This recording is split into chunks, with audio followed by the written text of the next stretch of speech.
हाय, मैं हूं मजहर Syed. Crime petrol के और एपिसोड्स देखने के लिए लिव क्राइम को सब्सक्राइब करें और बेल आइकॉन दबाएं।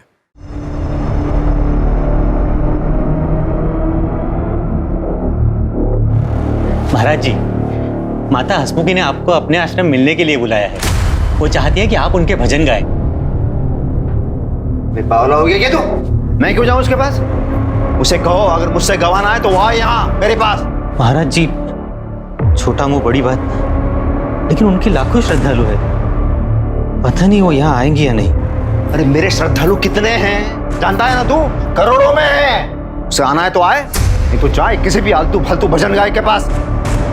रुक्मिणी, मेरे फ्रूट्स कहाँ हैं? जब भूख मर जाएगी तब लाओगे क्या? ये फ्रिज से निकाल के रखी थी ताकि आपके गले को ना लगे। क्या है? कैसी प्लेट है ये? पीतल के बर्तन कहाँ हैं? और ये ऐसे, ये पूरा का पूरा फल खाऊंगा मैं? काट के देना चाहिए ना।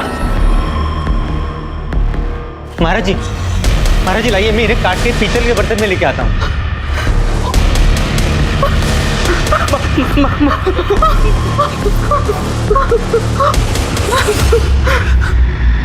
आओ सुनाऊं कथा वेद पुराण की, ये कथा है भक्त और भगवान की। जय हो। राधे राधे राधे, बरसाने वाली राधे।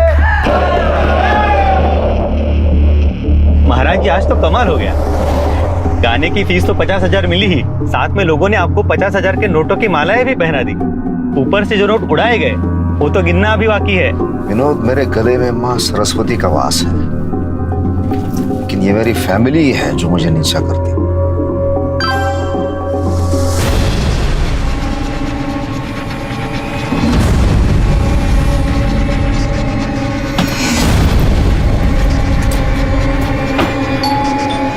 तो वेट, मैं देखती हूँ।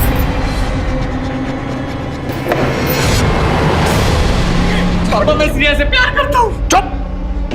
नहीं महाराज जी, आज के बाद मुझे ये जरा भी घर से बाहर आता जाता दिखे, इसकी तो हड्डियां तोड़ दूंगा मैं, साथ में तुझे भी मारूंगा। देख, ये प्रेगनेंसी की हालत में बाहर खड़ी क्या कर रही है? तुझे बोला था ना मैंने, तेरे पेट में ईश्वर पल रहा है, तो पैदा होते ही कोई चमत्कार कर सकता है, मुझे पूरा विश्वास है। चल तू अंदर जा। जी।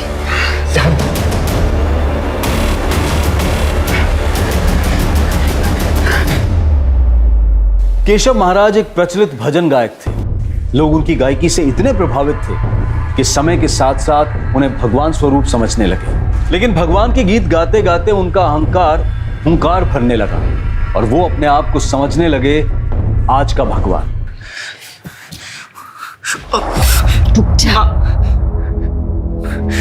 माँ, मैं श्रेया से प्यार करता हूँ और शादी भी करना चाहता हूँ, और अच्छे घर की है, पढ़ी लिखी है, तो आप लोगों को प्रॉब्लम क्या है? माँ, एक बार पापा से बात करके तो देखो, कम से कम आप लोग एक बार मिल तो लो प्लीज। मैं देखती हूँ।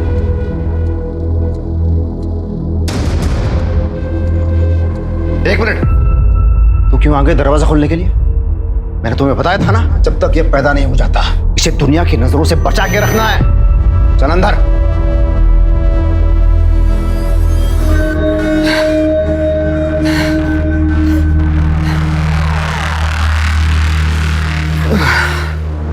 सुनो,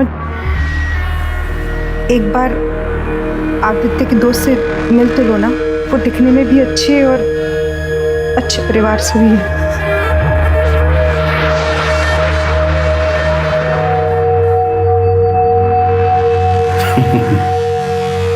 तू भी कम नहीं है, अच्छी तरह जानती है महाराज से कब कैसी और क्या डिमांड करनी चाहिए।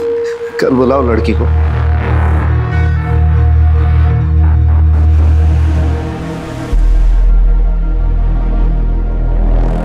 हाय। अरे बेटा, आ गई? नमस्ते आंटी जी। नमस्ते, आ जाओ।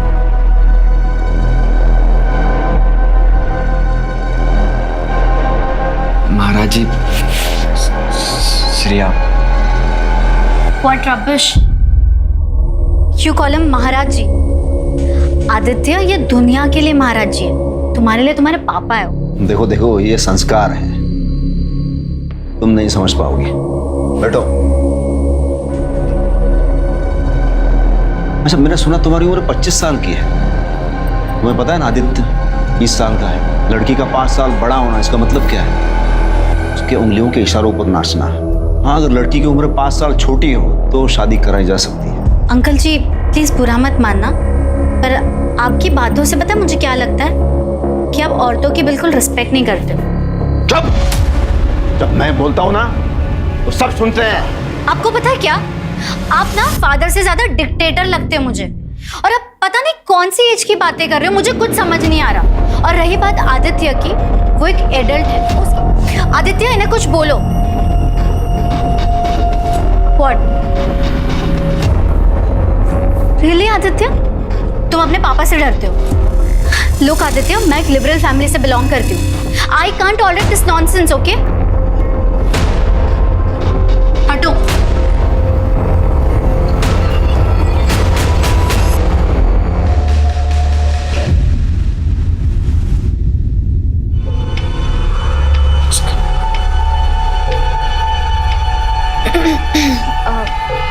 महाराज जी, श्रेया को अपनी गलती का एहसास हो गया है।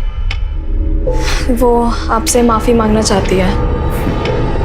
महाराज जी, वो फोन पर है। महाराज जी, मुझसे गलती हो गई, मैं आपसे मिलके माफी मांगना चाहती हूँ। आज शाम को आ जाओ।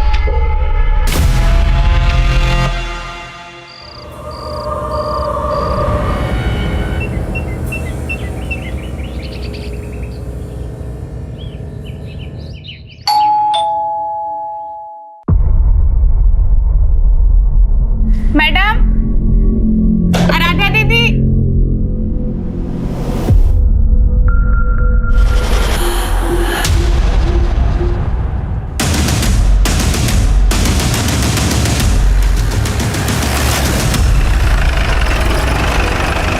सब मैंने फोन किया था, मैं कब से घंटी बजा रही थी, कोई खोल नहीं रहा था। ये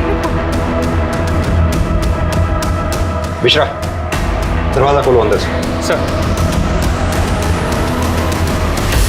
सर।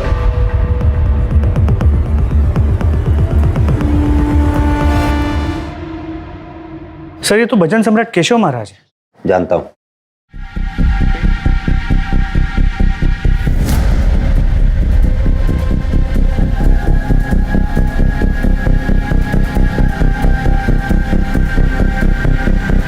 सर, मर्डर वेपन शायद ये मिसिंग तलवार ही। एक काम करो मिश्रा, ये तलवार भी फॉरेंसिक के लिए भिजवाओ। सर। सर, अंदर लॉकर खाली है, पूरी ज्वेलरी गायब है सर, और अंदर 2 पैक्ड बैग्स मिले हैं। Packed bags? Yes sir. इधर आओ। जी सर। घर में इन दोनों के अलावा और कौन कौन रहते हैं? आदित्य भैया और आराध्या दीदी, दोनों भाई बहन हैं। घर से बाहर कोई जाने वाला था? वो तो मुझे नहीं पता सर। 2 पैक्ड बैग्स मिले हैं अंदर। वो नहीं मालूम।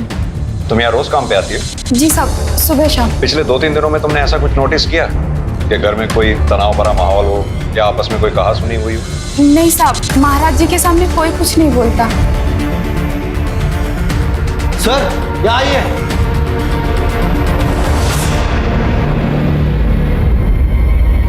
ये देखिए सर। घर में तो 4 लोग रहते हैं मिश्रा, प्लेटें 5 हैं, यानी कोई 5वां शख्स था जो बाहर से आया था। सर, ये भी तो मुमकिन है कि 4 लोगों ने 5 प्लेट्स में कुछ खाया हो। सिंह, ये सारी प्लेट्स फॉरेंसिक के लिए भिजवाओ। सर। तुम्हारे पास फैमिली में से किस किस का कॉन्टैक्ट नंबर है? रुक्मिनी मैडम और आराध्या दीदी का। मिश्रा, इन दोनों के कॉल रिकॉर्ड्स निकलवाओ। इनके कॉल रिकॉर्ड्स में से बाकी फैमिली मेंबर्स के भी कॉन्टैक्ट मिल जाएंगे। सर, इस केशव महाराज का नंबर तो इंटरनेट पे भी अवेलेबल। तुम इनके अलावा इनके किसी रिश्तेदार को भी जानते हो? जी साहब, रुक्मिनी मैडम का एक भाई है, सुनील। सुनील इलेक्ट्रॉनिक, उनका एक दुकान है, गोदाम भी है उनका। ये सुनील इलेक्ट्रॉनिक्स का कॉन्टैक्ट नंबर इंटरनेट से निकालो और इसे थाने पूछताछ के लिए बुलाओ। सर। दामिनी, सर। इनसे बाकी की डिटेल ले लो। सर, तुम आओ मेरे साथ। जी मैडम। सर ये भाई बहन मिसिंग। मुझे लगता है इन दोनों ने ही अपने माँ बाप का मर्डर किया। मिश्रा, भाई बहन दोनों के कॉल रिकॉर्ड्स निकलवाओ, लोकल ज्वेलर्स को इंटीमेट करो, शायद कोई क्लू मिले। सर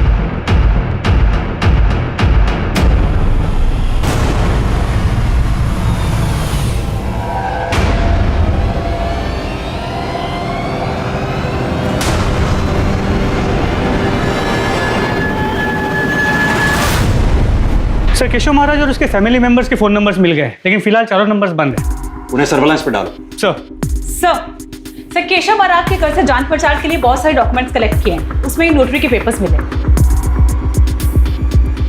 ये तो कैंसिलेशन ऑफ डीड है। इसके मुताबिक केशव महाराज ने अपनी 3 दुकानें अपने brother in law Sunil Sharma को चलाने के लिए दी थी, जिन्हें वो इमीडिएटली वापस लेना चाहता था। सर केशव महाराज और उसकी बीवी रुक्मिणी की मर्डर का मोटिव ये हो सकता है। सर मैंने केशव महाराज के साले सुनील शर्मा को बुलाया, वो बाहर बैठा है। सर ये कैसे और क्या हो गया सर? हाँ, ये तो आप हमें बताएंगे कि क्या हो गया। सर आप जैसा सोच रहे वैसा कुछ नहीं है। अरे मेरे जीजा जी के बहुत बड़े एहसान है मुझ पर। गांव से मुझे बुला लिया उनका बिजनेस संभालने के लिए। वो जितना एक्सपेक्ट कर रहे थे उतना तो पैसा नहीं दे पा रहा था उन्हें। सर धंधा बहुत मंदा चल रहा था, इसलिए वो मुझसे गोल्ड डाउन भी ले रहे थे वापस। लेकिन हमें जो पता लगा है, केशव महाराज जी की एक कैंसिलेशन डीड है, जिसके मुताबिक वो अपने 3 गोडाउन जिन्हें तुम खरीदना चाहते थे वो तुम्हें बेचने को तैयार नहीं थे, इमीडिएटली वापस लेना चाह रहे थे। अच्छा, तो तू चाहता है ये दुकान और गोडाउन में तुझे बेच दूं? हाँ, और तू धीरे धीरे करके इसके पैसे चुका देगा। तेरे माथे पे क्या लिखा है? अरे आप गुस्सा क्यों हो रहे हैं? देखिए आपने जब दुकान और गोडाउन दिए थे तब तो वो खाली थे, मैंने धंधा जमाया। और वैसे भी आपको कोई इंटरेस्ट नहीं है ना, आप अपने भजन कीर्तन का जो बिजनेस खोला है वो चलाते रहिए। आपने जिस भाव में दुकान और गोडाउन खरीदे उसी भाव में मैं खरीदूंगा। जीजा जी रोकड़ा दूंगा, रोकड़ा। और निकल यहाँ से, और आगे की सारी बातें मेरा वकील करेगा तेरे साथ। तुम्हें उन्होंने बेचा नहीं, इसलिए शायद तुमने उनका कत्ल कर दिया। अरे नहीं सर, मेरी बहन का घर है, मैं उसका घर उजाड़ूंगा, उसे मार डालूंगा। क्या बोल रहे हो सर? और मुझे देख के आपको लगता है मैं ऐसा कुछ कर पाऊंगा? हमें क्या लगता है क्या नहीं, इस बात को छोड़िए। ये बताइए कि आपके दोनों भांजा और भांजी आदित्य और आराध्या इस वक्त कहाँ हैं? कहाँ छुपाया हुआ है उनको इस वक्त? छुपाया? अरे भांजी तो अजमेर में गर्ल्स कॉलेज में पढ़ती है। लेकिन हमें पता चला है कि वो यहीं थी, अजमेर में नहीं। क्या? हाँ, मेट से हमें पता लगा है कि वारदात की रात रुक्मणी पुजारी और आराध्या सूटकेसेस पैक करके कहीं जाने वाले थे।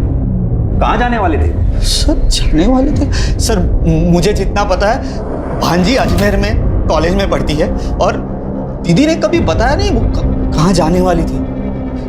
तुम्हें क्या लगता है ये दोनों बच्चे आदित्य और आराध्या क्या अपने माँ बाप का कत्ल कर सकते हैं? अरे भांजी का तो पता नहीं सर, पर ये आदित्य है ना बहुत इनोसेंट है। हाँ, जीजाजी से नाराज जरूर था। जब वो भजन नहीं ठीक तरीके से गाता था तो जीजाजी बहुत टॉर्चर करते थे उसे। कितनी बार बोला है मैंने प्राणायाम कर, लेकिन तू नहीं करता है। अरे ऐसे थोड़ी बनते हैं भजन सम्राट, उसके लिए रियाज करना पड़ता है। रुक, तो ऐसे नहीं मानेगा। विनोद माचिस दे। इसके अलावा कुछ नहीं मालूम मुझे सर, कुछ नहीं। ठीक है, अभी तुम जा सकते हो, जरूरत पड़ी तो फिर बुलाएंगे। बिल्कुल सर।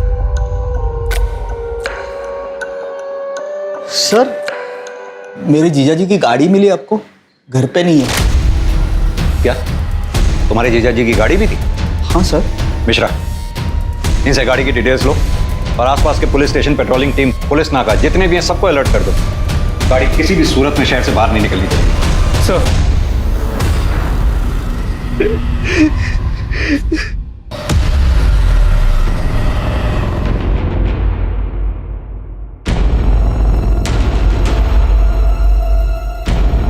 कहां पे तू?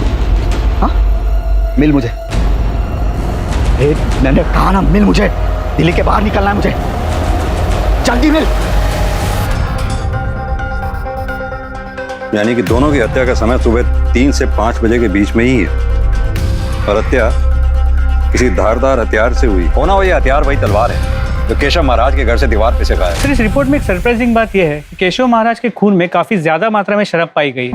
What? यानी कि कातिल को इस बात का आभास था कि केशव महाराज ने उस वक्त शराब पी हुई होगी, और जब उसने महाराज को मारा इसी आपाधापी में रुक्मणी पुजारी जाग गई, जिसकी वजह से वो भी मारी गई। सर 100% ये काम उन भाई बहन का ही है। ये महाराज अपने बेटे को टॉर्चर करता है, गुस्से में बेटे ने माँ बाप दोनों को मारा। मिश्रा, अगर तुम्हारी बात मैं मान भी लूं तो मुझे ये बात समझ में नहीं आती कि आराध्या के पास क्या मोटिव हो सकता है इन सबके पीछे। तो हो सकता है कि ये भाई बहन आपस में काफी अटैच्ड हो। भाई अपनी बहन को छोड़ के जा नहीं सकता था, इसलिए अपने साथ ले गए। ये केशव महाराज के घर के आसपास कोई सीसीटीवी वगैरह मिले क्या? नहीं सर। एक काम करो, ये नौकरानी करुणा से एक बार दोबारा बात करो, शायद कोई नई बात सामने आए। जी सर। और वो गाड़ी के बारे में कुछ पता चला? सर हमारी टीम्स को बता दिया है, लेकिन अब तक कोई इन्फॉर्मेशन नहीं मिल पाई। तलाश जारी रखो उसकी। जी सर।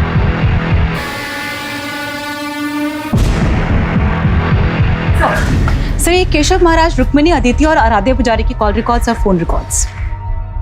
ताज्जुब की बात है, इन सभी के मोबाइल फोन सुबह 4:10 के आसपास अपने घर पर ही स्विच ऑफ हुए। सर सबके कॉल रिकॉर्ड्स क्लीन है। सर सिर्फ आदित्य पुजारी के कॉल रिकॉर्ड्स में श्रेया खन्ना को काफी बार फोन किया गया और लंबी बातचीत हुई। मैंने फोन ट्राई किया पर phone switch off. Shreya Khanna का फोन सर्वेलेंस पे डालो, कॉल रिकॉर्ड्स निकलवाओ उसके। Right sir. हो सकता है कि ये आदित्य पुजारी के साथ कहीं छुपी हो। और सर एक और बात, सर केशव महाराज के कॉल रिकॉर्ड्स पे विनोद कश्यप का नंबर मिला है। मैंने उसे थाने बुलाया। साहब मैं केशव महाराज जी का शागिर्द हूँ। साहब मुझे यकीन ही नहीं हो रहा है कि किसी ने इतनी बेरहमी से महाराज जी को और माता जी को मौत दे दी। विनोद, तुम इतने साल से केशव महाराज जी के साथ थे, जाहिर सी बात है कि तुम्हें पता होगा कि कौन लोग उनके दुश्मन थे या कौन लोग उनसे नाराज थे। अब क्या बताऊं साहब, थे तो वो मेरे गुरु, लेकिन असल में एक बहुत ही गिरे हुए और नीच किस्म के इंसान थे। मतलब? इसी वजह से उन्होंने हर गली नुक्कड़ पर दुश्मन बने हुए थे, और एक बार मैंने भी उनसे नाराज होकर उनका काम छोड़ दिया था। महाराज जी मैं शादीशुदा आदमी हूँ, घरवाली के भी खर्चे होते हैं। चल ठीक है, मैं तुझे पैसे दे देता हूँ। तो एक काम कर, आज रात को तेरी घरवाली को मेरे पास छोड़ के चला जा। महाराज जी! अरे तेरे मोबाइल में उस तेरी घरवाली का फोटो होगा ना, दिखा ना मुझे। महाराज जी! साहब उनकी ये बात मुझसे बर्दाश्त नहीं हुई और मैंने उनका काम छोड़ दिया। फिर एक बार उनका कॉल आया। बेटा विनोद, तू नाराज है क्या मुझसे? बाप और बेटे में कभी मनमुटाव होता है क्या? देख तू मेरा बेटा है रे, और जीवन में दो बातें ठान ले। एक, माँ बाप और गुरु का गुस्सा यह आशीर्वाद होता है, और दूसरी बात, गुस्से और नशे में कहे गए शब्द ये जिंदा लाश की तरह होते हैं। उन्हें ऐसे दिल से कभी लगा के नहीं रखना चाहिए। हाँ तो ठीक है, कल से आ जा। साहब मैं 3 सालों से इस लाइन में उनके साथ जुड़ा हुआ था। हम दोनों को एक दूसरे की आदत सी पड़ गई थी, तो सब मुझे भी दूसरा कोई काम आता नहीं था। तो जैसे ही उन्होंने मुझसे माफी मांगी, मैं फिर से उनके साथ जुड़ गया। विनोद, तुम्हारी फोन की लोकेशन के मुताबिक जिस रात केशव महाराज के साथ ये वारदात हुई, उस शाम तुम उनके घर पर गए थे। हाँ साहब, मैं 8 बजे गया और 10 बजे निकल गया। इस दौरान तुमने कुछ भी ऐसा नोटिस किया जो रोज की तरह नॉर्मल नहीं था? साहब उस दिन उनके घर का माहौल कुछ ठीक नहीं था। हाँ विनोद मेरा बेटा, आजा आजा आजा। आ गया तू शैतान को भगवान बनाने वाला। अब रहिए इसी के साथ। माँ, हम भी आपके साथ आ रहे हैं। माता जी, लेकिन हुआ क्या है? सुनना चाहते हो अपने गुरु की सच्चाई? तो सुनो। इन्होंने अपने होने वाले बहू श्रेया का बलात्कार किया है। क्या? बड़े भगवान बने फिरते हैं, लेकिन असल में है कलयुग के शैतान। माहौल ठीक नहीं था, फिर सब लोग अपने अपने कमरे में चले गए। फिर महाराज जी के कहने पर मैंने जबरदस्ती 2 पैक लगाए और अपने घर चला गया। ठीक है, अभी तो तुम जा सकते हो, जरूरत पड़ी तो फिर बुलाएं। जी साहब। मिश्रा, विनोद के मुताबिक केशव महाराज ने सबके सामने इसकी बेइज्जती की थी, इसे पैसे भी नहीं दिए। विनोद के पास भी मोटिव हो सकता है केशव महाराज की हत्या करने का। सर वो तो है, लेकिन फिर भी ये रुक्मिणी पुजारी को क्यों मारा? सर मेरे मुताबिक सबसे ज्यादा स्ट्रांग मोटिव अब भी आदित्य और आराध्या के पास। इस महाराज ने आदित्य के गर्लफ्रेंड का रेप किया था, और ये कोई छोटी बात नहीं है।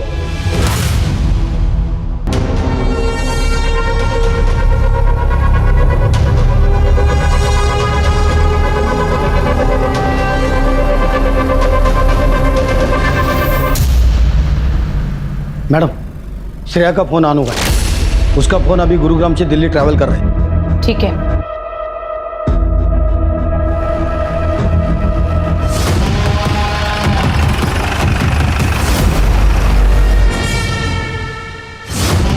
आदित्य कहाँ है?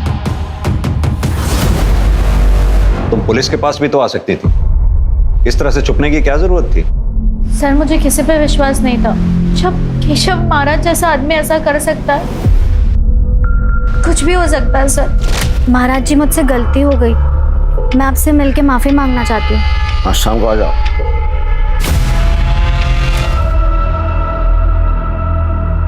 आदित्य कहाँ है? सर मैंने बोला ना, मुझे नहीं पता।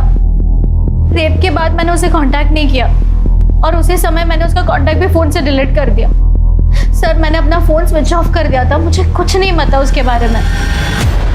केशव महाराज का अपने ही बेटे की गर्लफ्रेंड और बहू श्रेया खन्ना का रेप एक सनसनीखेज खुलासा था और यह खबर जल्द ही पुलिस स्टेशन के परिसर से अखबार की सुर्खी बन गई।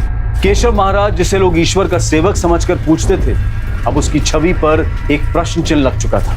ऐसे में पुलिस की चुनौतियां कहीं से कम होती नजर नहीं आ रही थी, क्योंकि अपराधी खुलेआम घूम रहा था और हाई प्रोफाइल केस होने की वजह से मीडिया, पब्लिक और सीनियर्स का दबाव बढ़ता जा रहा था। सर प्लेट्स की फोरेंसिक रिपोर्ट आ गई। 4 प्लेट में प्रॉपर रोटी सब्जी खाई गई थी और 1 में फ्रूट्स खाए गए। सर इससे साफ हो जाता है कि घर में सिर्फ घर वाले थे। पहले चारों ने खाना, उसके बाद फ्रूट्स खाए। मिश्रा, ये भी तो हो सकता है कि वो 5वां शख्स जो हमारी थ्योरी के मुताबिक कातिल है, उस परिवार का जानने वाला हो। इनफैक्ट जिस दिन वो आया था उस दिन मंगलवार भी था। हो सकता है उस 5वें शख्स का व्रत हो। उस दिन परिवार वालों ने उसके लिए फल फ्रूट्स काटे हों जो उसने खाए भी। चूंकि आदित्य और आराध्य ये भी हमारे प्राइम सस्पेक्ट्स हैं, हो सकता है उस 5वें शख्स ने इन दोनों के साथ मिलकर वारदात को अंजाम दिया हो और उसके बाद ये तीनों फिर फरार हो गए। सर हमारे सस्पेक्ट या कांटेक्ट में ऐसी बात कोई सामने नहीं आई जिसके मोबाइल का लोकेशन क्राइम स्पॉट के टाइम ऑफ मर्डर से मैच करता हो। साहब उस दिन मेरे जाने तक किसी ने खाना नहीं खाया था। सब गुमसुम बैठे थे, एक दूसरे से कोई बात भी नहीं कर रहा था। घर की चाबी किस किस के पास रहती है? सभी के पास। बाहर वाले के पास किसी? रुक्मिनी दीदी के भाई सुनील साहब के पास। मैंने एक बार उनको खुद से दरवाजा खोल के अंदर आते देखा था। ये रुक्मिनी मैडम के भाई साहब सुनील के अपने भांजा भांजी के साथ कैसे संबंध थे? महाराज जी तो भैया के साथ बहुत कड़क थे, लेकिन सुनील साहब अपने भांजे से बहुत प्यार करते थे। हाँ साहब, उस दिन एक बात बताना भूल गई थी। आराध्या दीदी पेट से थी। क्या आराध्या की शादी हो चुकी है? वो तो मुझे नहीं मालूम सर। घर पे कोई आता भी नहीं था और ये लोग आराध्या दीदी को किसी के सामने आने भी नहीं देते थे। जब तक ये पैदा नहीं हो जाता, इसे दुनिया की नजरों से बचा के रखना है। चल अंदर। तुमने घर में किसी को ऐसी बात करते सुना कि क्यों आराध्या को वो लोग किसी के सामने नहीं आने देना चाहते थे? नहीं साहब। ठीक है, अभी तुम जा सकती हो। जरूरत पड़ेगी तो फिर बुलाएंगे। जी साहब। सर मुझे लगता है एक बार फिर से हमें सुनील से बात कर लेनी चाहिए। बुलाओ उसे। सर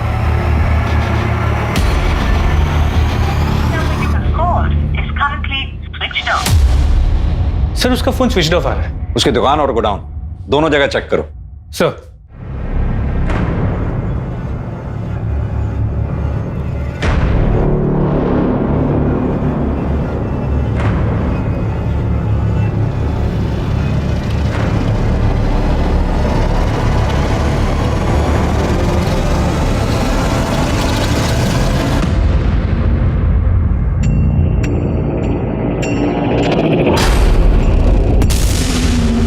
ये खाना खा ले। भूख नहीं है मुझे। देख, ये तेरे लिए नहीं, इसके लिए। अच्छा।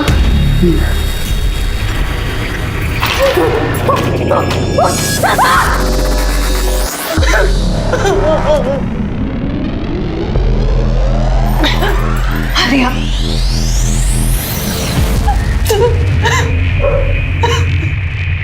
सर सुनील अपने घर पे नहीं है। उसके बिल्डिंग के वॉचमैन ने बताया कि 3-4 दिन पहले वो अपनी गाड़ी लेके कहीं चला गया, वापस लौटा नहीं।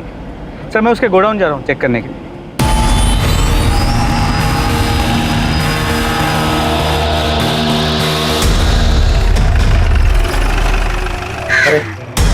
साहब। क्या कर रहा था? गाला को लाग लगा रहे थे साहब। क्या काम करता है? हाँ साहब।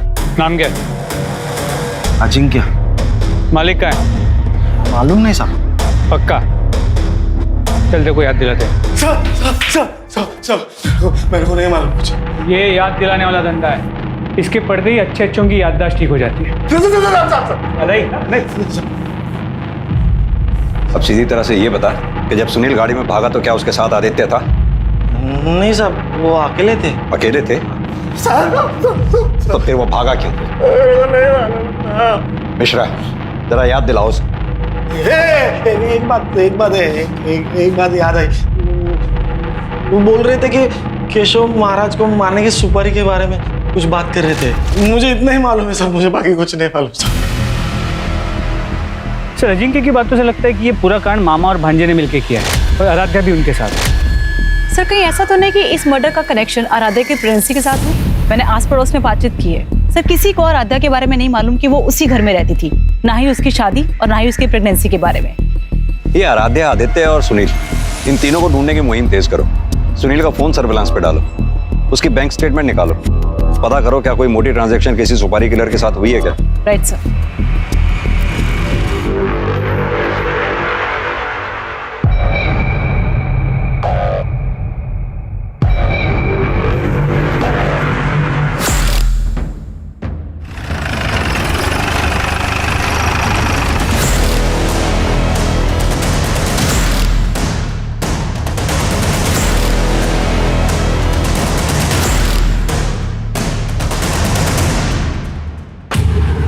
मिश्रा, गाड़ी खुलवाओ।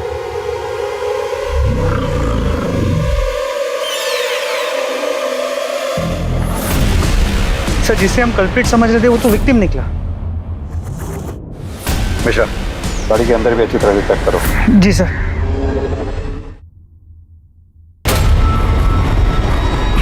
मिश्रा, वो आदमी कौन है? बात सुनो। हाँ साहब। तुम यहीं रहते हो? हाँ साहब। ये क्या है? गाड़ी का कवर है ये? तुम्हारे पास कहां से आया? ये गाड़ी खड़ी है साहब, उसी पे था। मैंने निकाला था, लेकिन दूसरे दिन किसी ने डाल के चला गया वापस। किसने डाला? देखा तुमने? नहीं साहब। मिश्रा, मुझे लगता है कातिल या कातिल का कोई आदमी गाड़ी पे नजर बनाए रखे हुए। आसपास देखो, कोई सीसीटीवी का सोर्स मिलता है क्या? शायद उसमें कुछ दिखाई दे। सर जगह काफी आइसोलेटेड है, सीसीटीवी कैमरा का मिलना मुश्किल है। फिर भी मैं ट्राई करता हूँ आसपास चेक करना।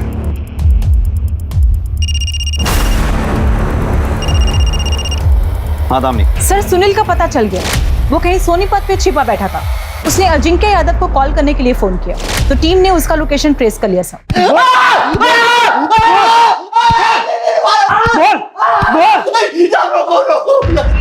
साहब मैंने पहले ही बता दिया था हमको, मैंने किसी को नहीं मारा है। तो हम कब कह रहे हैं तूने किसी को मारा है?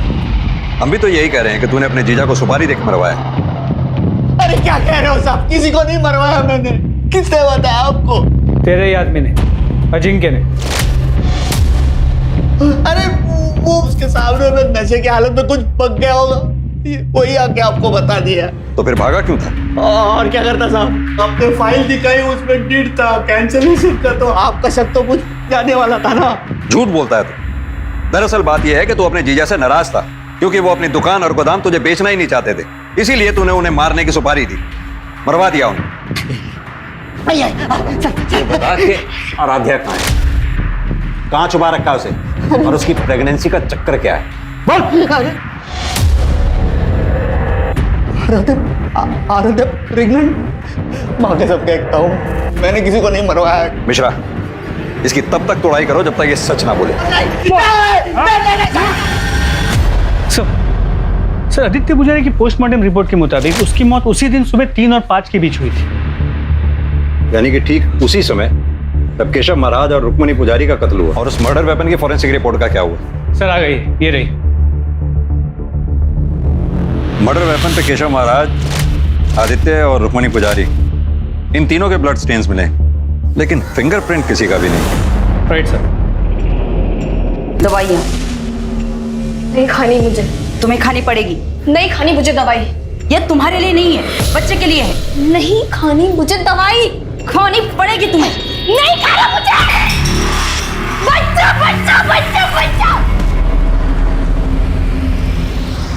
सर मैंने सुनील के बैंक डिटेल्स चेक किए हैं। सर वो क्लीन है। मैंने बहुत सारे सुपारी एजेंट से बात की है, वो किसी के टच में नहीं था।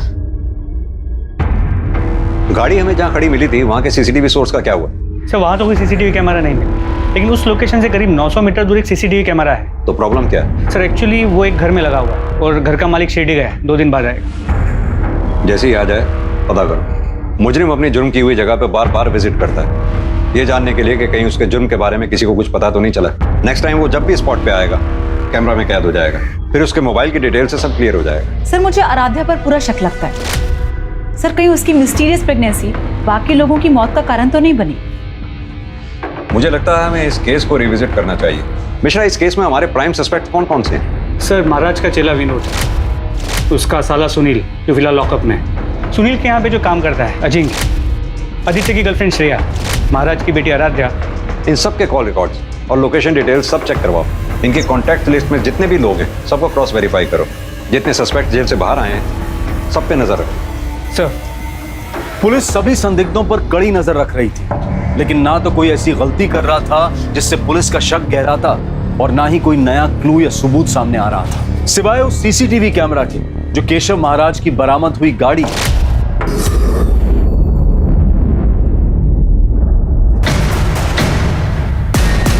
ये यहाँ क्या कर रहा है? मिश्रा, उठा के लाओ। सर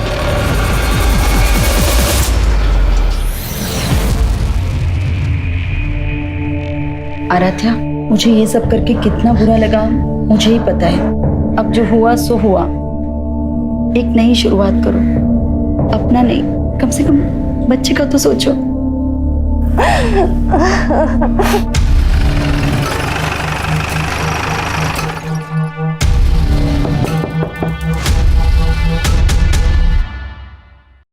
मैं देखती हूँ दरवाजे पे कौन है।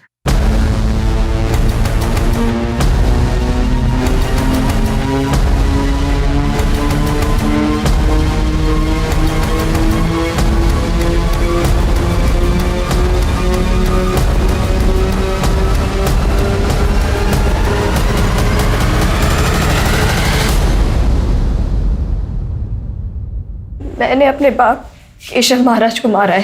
क्यों मारा है? वो आदमी राक्षस था, आपसी था, खुद को भगवान बोलता था।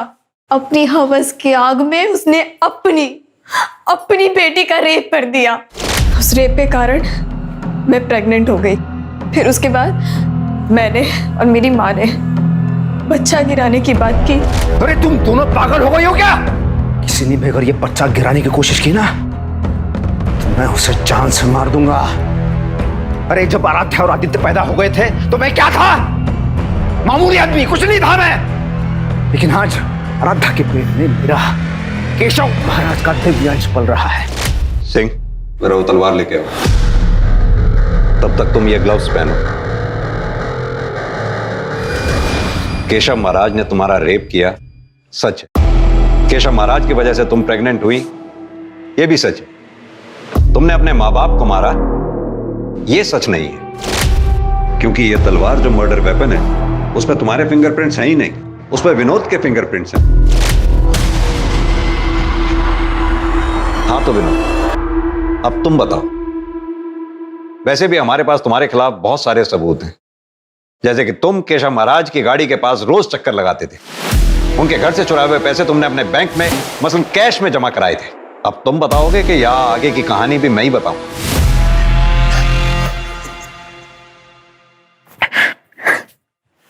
सब मैंने मारा महाराज जी को।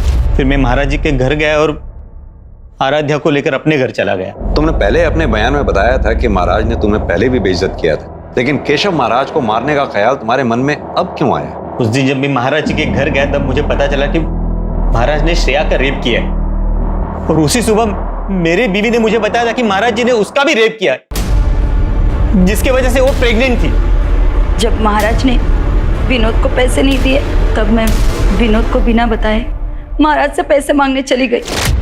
दुनिया भले ही मुझे खलनायक समझे साहब, लेकिन जब ये महाराज की सच्चाई जानेगी ना,